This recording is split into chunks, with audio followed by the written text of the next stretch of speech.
وہ مرزا چھوٹا مرزا جو انجینئر بغیرت، وہ کیا کہتا ہے کہ تیرے بابے تھے شے کوئی نہیں. شیطان نے بھی مرزے بابے کا انکار کیا تھا. کس کا؟ حضرت آدم علیہ السلام کا. اللہ نے کہا سجدہ کر، اس نے کہا میں نہیں کرنا. مرزا انجینئر بھی وہی کام پہ چلا ہوا ہے. یہ ضرور چلائے مرزا انجینئر والی بات، کیونکہ منگتا ریم جھم وہ فیض نہیں ہے. یہاں پہ لنگر کے حوالے سے سوالیہ نشان یہ ہے کہ لوگ کہتے ہیں داتا صاحب کا لنگر، تو غیر اللہ کی نیاز کے حوالے سے یہاں پہ ایک سوالیہ نشان ہوتا ہے، اس کے بارے میں تھوڑا سا وضاحت کر دیجیے. آپ نے کلپ پورے چلانے ہیں، آپ نے مکمل ویڈیو چلانی ہے. میری مکمل ویڈیو چلے گی آپ کی. داتا صاحب کے لنگر کی بات آپ کر رہے ہیں نا، غیر اللہ کے نیاز کی. چلے میں بھی یہ قرآن سے بات کر دیتا ہوں.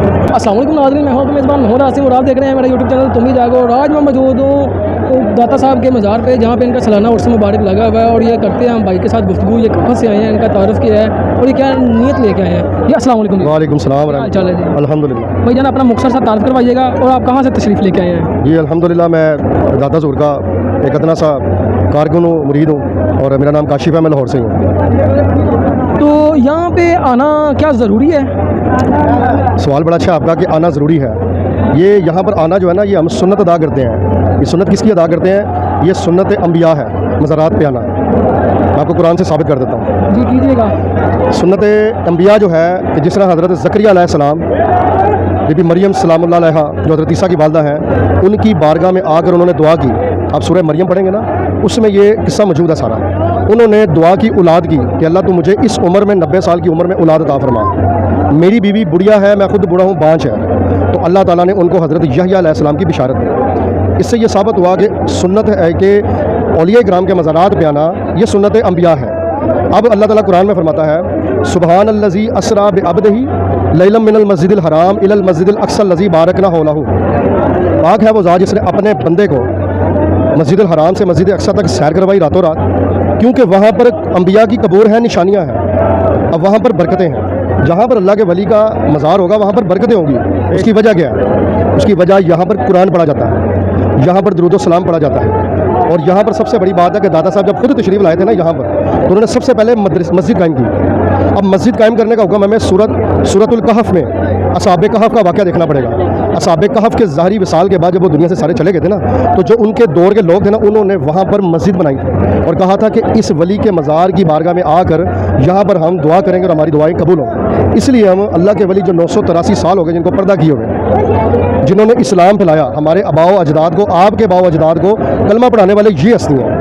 ہمارے تک جو دین پہنچا نا، ان ولیوں کی وجہ سے پہنچا ہے. کیونکہ نہ تو ہمارے تک نبی آئے نہ صحابی آئے ہیں. ہمارے تک جو آئے ہیں وہ اللہ کے نیک بندے آئے ہیں، آل رسول آئے ہیں. یہ آل رسول ہیں، یہ آل نبی ہیں. یہ حضرت امام حسن رضی اللہ تعالیٰ عنہ کی اولاد میں سے ہیں. یہ بہت بڑی ہستی ہیں. چلے یہاں پہ ایک سوال بہت سارا، یہ میرا نہیں ہے، یہ پبلک ہے کہ داتا صاحب کو داتا کیوں کہتے ہیں، داتا کے معنی کیا ہیں؟ جی دیکھیں، داتا کا مطلب ہے دینے والا. یہ فارسی کا لفظ ہے، ٹھیک ہے. جس طرح کہ نبی پاک صلی اللہ علیہ وسلم نے فرمایا مولا علی کے بارے میں، من کنت مولا فہذا علی المولا، جس کا میں مولا اس کی علی مولا. اب یہ جو داتا کا لقب ہے نا، قرآن میں 99 نام ہے اللہ تعالیٰ کے، نام نہیں ہے قرآن میں داتا، اس لیے یہ شرک نہیں ہوا. اب جیسے اللہ تعالیٰ قرآن میں فرماتا ہے رب ارحمہما کما ربیانی صغیرہ. اب رب، اللہ کو ہم رب کہتے ہیں، لیکن رب خود رب ارحمہما کما ربیانی صغیرہ ماں باپ کے بارے میں بولتا ہے کہ یہ بھی تمہارے رب ہیں. اب یہ شرک تو نہیں ہو گیا نا، ماں باپ بھی رب کے ان کو مشابہت دے دے گی قرآن میں جو ہم دعا پڑھتے ہیں. تو داتا کا مطلب رزق دینے والا نہیں، داتا کا مطلب ہے مددگار دینے والا. انہوں نے جو دیا ہے وہ کیا ہے گنج بخش فیض عالم. انہوں نے خزانے بانٹے ہیں نورانیت کے، روحانیت کے. ان کے در پر جو بھی آیا ہے اللہ تعالیٰ نے ان کی دعا قبول کی ہے. کیوں؟ اللہ قرآن میں فرماتا ہے فذکرونی اذکرکم، کہ تم میرا ذکر کرو میں تمہارا چرچا کروں گا. اب انہوں نے اللہ اور اس کے رسول صلی اللہ علیہ وسلم کا چرچا کیا، ذکر کیا، اللہ تعالیٰ نے ان کا چرچا کر دیا. اب 983 سال ہو گئے ہیں. ایک اللہ کا ولی جس کی دن رات قبر زندہ ہے. آپ کی اور میری قبر پر کوئی آنے والا نہیں ہوگا فاتحہ پڑھنے والا. اور یہاں پر دیکھیں جو بھوکا آتا ہے وہ سیر ہو کے جاتا ہے. یہاں پر جو آتا ہے، اگر کوئی پردیسی آتا ہے نا تو یہاں پر آرام کرتا ہے، اس کو جگہ دی جاتی ہے اور اس سے پیسہ وصول نہیں کیا جاتا. یہ کتنا بڑا صدقہ جاریہ کام کر گئے ہیں. داتا صاحب کی اولاد تو کوئی نہیں ہے، نہ ان کا کوئی گدی نشینہ کوئی جان نشینہ. لیکن آج دیکھیں آپ اور ہم کیوں یہاں پر ان کا تذکرہ کر رہے ہیں؟ اللہ کروا رہا ہے، کیونکہ انہوں نے اللہ اور اس کے رسول کا نام بلند کیا. ورفعنا لک ذکرک، آپ اللہ نے فرمایا کہ ہم نے آپ کی خاطر آپ کا ذکر بلند کر دیا. اب ذکر بلند کرنے والے یہ لوگ تھے. اور آگے سے الحمدللہ ہم فیض پا رہے ہیں یہی کہ آتے ہیں، دعا کرتے ہیں، قرآن پڑھتے ہیں اور ان کا وسیلہ پیش کرتے ہیں. ان کا وسیلہ پیش کرتے ہیں. ان سے دعا نہیں کی جاتی، دعا اللہ سے کی جاتی ہے، لیکن ان کا وسیلہ دیا جاتا ہے. اللہ قرآن میں فرماتا ہے انما ولیکم اللہ ورسولہ والذین آمنوا، اور یہاں پہ کچھ لوگ اعتراض کرتے ہیں کہ جو دنیا میں نہیں ہے، یعنی کہ جو مردہ ہے، جو دنیا سے چلا گیا، اس کا تو وسیلہ قرآن سے ثابت نہیں ہے. کچھ لوگوں کا یہ سوالیہ نشان ہے. اس کے بارے میں بھی آپ تھوڑی سی وضاحت کر دیجیے. سب سے پہلی بات، اگر جو وسیلے کا انکار کرتا ہے نا، وہ قرآن کا انکار کرتا ہے. قرآن میں اللہ فرما رہا ہے یا ایھا الذین آمنوا اتقوا اللہ وابتغوا الیہ الوسیلہ، سورہ المائدہ کی آیت ہے. اے ایمان والو، اللہ کی طرف پہنچنے کے لیے وسیلہ تلاش کرو. اب وسیلہ کیا ہے؟ انما ولیکم اللہ ورسولہ والذین آمنوا، بے شک اللہ کے نیک بندے، رسول، مددگار ہیں. اب سن لیں، جو کہتے ہیں نا مردہ ہو گئے. اب مردہ کا لفظ اگر یہ مردہ ہے تو پھر اللہ کے نبی نے کیوں قبرستان میں جا کر السلام علیکم یا اہل القبور کہنے کا حکم دیا؟ اب زندہ کو سلام کیا جاتا ہے کہ مردہ کو؟ سوال تو یہ پیدا ہوتا ہے. اب یہاں پہ یہ سوال ہوتا ہے پھر داتا صاحب کے لیے ہی کیوں؟ یہ تو پھر ہر عام انسان کے لیے بھی ہے نا قبرستان میں کہ السلام علیکم یا اہل القبور. دیکھیں، یہ بھی ایک قبر ہے، لیکن اس قبر کو رتبہ مل گیا، حرمت والی قبر کو ہم نے کہہ دیا مزار. اب عام قبرستان میں اور اس قبر میں فرق ہے. اس کی حفاظت کیوں کی جاتی ہے؟ تاکہ کوئی بد مذہب، بد عقیدہ یہاں پر آگے شرارت نہ کرے. اللہ کے ولی کی حفاظت کا ذمہ بھی اللہ نے خود لیا. دیکھیں، یہاں پر جو ٹھیکہ شروع ہوا تھا نا جوتیوں کا، وہ 100 سینکڑوں کی تعداد میں تھا، اب کروڑوں کی تعداد میں ہے. اس کا مطلب ہے جوتیاں بڑھتی جا رہی ہیں، عوام آتی جا رہی ہے. اور ایک جگہ وہ ہے جہاں پر وہ لوٹے بسترے والے جاتے ہیں ہر سال اجتماعی دعا کے لیے، لیکن وہاں پر کیا ہے جو وہاں پر جا کے لوگ دعا کرتے ہیں. سوال تو پھر یہ پیدا ہوتے ہیں بڑے. اللہ کے ولی کی بارگاہ میں آنا، یہ نبی پاک صلی اللہ علیہ وآلہ وسلم خود جناب امیر حمزہ رضی اللہ تعالیٰ عنہ کی بارگاہ میں جایا کرتے تھے ہر سال شہداء احد کے مزارات پہ. یہ میں قرآن کی بات کر رہا ہوں. دیکھیں، اب یہ جب بات چلے گی نا تو بہت سارے علماء کرام بھی اس بات کو سنیں گے. اگر میں رونگ ہوں گا، میں آپ کو اپنا نمبر دیتا ہوں، مجھ سے رابطہ کریں، میری غلطی درست کریں، نہیں تو اس بات کو مانیں کہ اللہ کا ولی قرآن میں کیا اللہ تعالیٰ فرما رہا ہے، ولا تقولوا لمن یقتل فی سبیل اللہ اموات بل احیاء ولکن لا تشعرون. جو لوگ اللہ کی راہ میں مارے جائیں ان کو مردہ مت کہو، مردہ مت کہو. وہ زندہ ہے لیکن تمہیں شعور نہیں. اب اللہ بھی تو کہہ سکتا تھا کہ یہ مردہ تھے، ادھر کیا لینے جا رہے ہو؟ اللہ نے مردہ ان کو کہا گیا کہ جن کے دلوں پر مور لگ گئی غفلت کی، گمراہوں کی، گمراہی کی. تو کیا یہ ایک عام انسان آپ کے اور میرے جیسا ثابت کر سکتا ہے کہ یہ فلاں بندہ گمراہ ہو گیا، یا اس کے دل پہ مور لگی ہے، اس کے دل پہ نہیں لگی ہے، یہ اللہ کا ولی ہے، یہ اللہ کا ولی نہیں ہے؟ جی. اللہ کے ولی کی سب سے بڑی جو شرط ہے نا، وہ شریعت میں رہ کر کام کرنا ہے. کرامت اللہ کے ولی کی محتاج نہیں ہے. اگر اللہ کے ولی خود فرماتے ہیں کہ اگر تم کوئی ولی کوئی ایسا بندہ دیکھو جو ہوا میں اڑا ہے، اگر وہ شریعت سے باہر ہے تو وہ تمہیں دھوکہ دے گا، وہ شعبہ بازی کرے گا. تو اللہ کا ولی شریعت میں رہ کر کام کرتا ہے. اگر اس نے کسی کو کلمہ پڑھایا نا تو شریعت میں رہ کر پڑھایا، پاکیزگی کا خیال رکھا ہے. اب جو سال سے نہاتے نہیں ہیں نا ملنگ، جن کے پاس سے بدبوئیں آتی ہیں، اگر کوئی ان کو اللہ کا ولی کہے گا تو وہ خود بدبخت ہے، کیونکہ اللہ پاک ہے. سبحان اللہ و بحمدہ سبحان اللہ العظیم. اللہ پاکی کو پسند کرتا ہے. ٹھیک ہے، تو شریعت ہمیں یہ بتاتی ہے کہ اللہ میں قرآن، اللہ نبی پاک صلی اللہ علیہ وسلم ہمیں کیا فرما رہے ہیں کہ غسل کرو، طہارت کرو، اپنے آپ کو صاف رکھو، نماز قائم کرو. دادا صاحب کی بارگاہ میں آنے والا نامراد اس لیے نہیں ہوتا کیونکہ وہ سب سے پہلے حاضری مسجد میں دیتا ہے، بعد میں اللہ کے ولی کے بعد میں حاضر ہوتا ہے. سجدہ ادھر کیا گیا لیکن بارگاہ ادھر حاضری دی کیونکہ انہوں نے خود اس صدقہ جاریہ کو جاری کیا. ٹھیک ہے، تو شریعت اور انسان کی عقل و فہم بھی اس چیز کو دیکھتی ہے کہ یہ واقعی اللہ کا ولی ہے، اس کی شریعت سے باہر تو کوئی بات نہیں ہے. اس کو بولتے ہیں اللہ کا ولی. اللہ کا ولی وہ نہیں ہے جو سال سے نہیں نہایا، جس نے نماز قائم نہیں کی، جس نے روزہ نہیں رکھا، اس کو اللہ کا ولی نہ کہیں. آپ یہ ہمارے میں کون سا؟ آپ نے ایک سوال کیا کہ یہاں پہ پہلے جوتیوں کی تعداد کم ہوتی تھی، اب جوتیوں کی تعداد زیادہ ہو گئی ہے تو لوگوں کا رجحان یہاں پہ زیادہ ہو گیا. اور یہاں پہ کچھ لوگ کہتے ہیں کہ لوگوں کا رجحان تو ننکانہ صاحب گردوارے بھی تو بہت زیادہ ہے نا، وہاں بھی لوگ آتے ہیں، کیا پھر وہ بھی سچے ہیں؟ یہاں پر بات آ جاتی ہے مسلمان کی اور کافر کی. اب مجھے یہ بتائیں، یہاں پر جو آ رہے ہیں وہ لوگ، وہ کون ہیں؟ وہ مسلمان نہیں ہے، بتائیں مجھے. اور جو گردوارے میں جا رہے ہیں وہ کون لوگ ہیں؟ بات یہاں پر مسلمان اور غیر مسلم کی ہے نا. یہاں پر آ کر کلمہ پڑھا جا رہا ہے، یہاں پر آ کر قرآن پڑھا جا رہا ہے، یہاں پر سورہ یاسین پڑھی جا رہی ہے، یہاں پر نماز ادا کی رہی ہے. اور گردوارے کو آپ مشابت نہ دیں اس بات سے، گردوارے میں کیا ہو رہا ہے؟ وہاں پر بھی اگر ایک قبر ہے لیکن قبر پہ جانے کا طریقہ وہاں پر کیا ہے؟ تو اللہ کے ولی کی بارگاہ میں اور کسی کافر کی قبر پہ جانے کا یہ طریقہ، یہ مخالفت ہے کہ یہاں پر قرآن پڑھا جاتا ہے، وہاں پر قرآن نہیں پڑھا جاتا. تو آپ مجھے تھوڑی سی ولی کی ڈیفینیشن بتا دیجیے. ولی کس کو کہتے ہیں؟ ولی اس کو کہتے ہیں جو اللہ کا دوست ہے، جس نے شریعت میں رہ کر زندگی گزاری، جس نے نماز، روزہ، زکوٰۃ، حج اس کی پابندی کی، شریعت سے باہر نہیں گیا، اللہ اور اس کے رسول کا پیغام آگے پہنچایا، اس کو ہم اللہ کا دوست کہتے ہیں. یہ اس کی ڈیفینیشن ہے. کہ آپ اور میں ثابت کر سکتے ہیں کہ یہ فلاں بندے نے اللہ کا دین آگے پھیلایا، یا فلاں بندے نے اللہ کا دین پھیلایا. کچھ لوگوں کا کہنا ہے کہ اس مجمع میں بھی ہو سکتا ہے کوئی اللہ کا ولی ہو، اللہ کا کوئی دوست ہو. کیا ہم اور آپ ثابت کر سکتے ہیں؟ دیکھیں، اللہ کے نبی صلی اللہ علیہ وسلم اس دنیا میں آئے، ہدایت، الف لام میم ذالک الکتاب لا ریب فیہ ھدی للمتقین. ٹھیک ہے، یہ کتاب لے کر آئے، انہوں نے پیغام دیا، اسی پیغام کو انہوں نے آگے پہنچایا. اب یہاں پر جو لوگ آ رہے ہیں نا، یہی زندہ کرامت ہے، یہی ولی کی نشانی ہے. میں نے آپ کو ایک عام قبرستان کی اور ایک مزار کی ڈیفینیشن بتائی